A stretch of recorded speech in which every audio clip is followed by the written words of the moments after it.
నమస్తే మిత్రులారా, నేను మీ శ్రీనివాస్ చౌహాన్ అడ్వకేట్.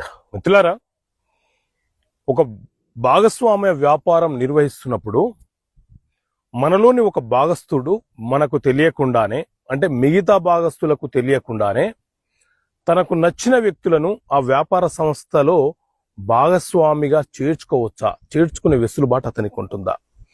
మిత్రులారా, ఏదైనా ఒక పార్ట్నర్షిప్ బిజినెస్ మనం నిర్వహిస్తున్నప్పుడు ఇండియన్ పార్ట్నర్షిప్ యాక్ట్ 1932 ప్రకారంగా ఆ వ్యాపార సంస్థ మనము ఫరం రిజిస్ట్రేషన్ చేసుకోవాలి.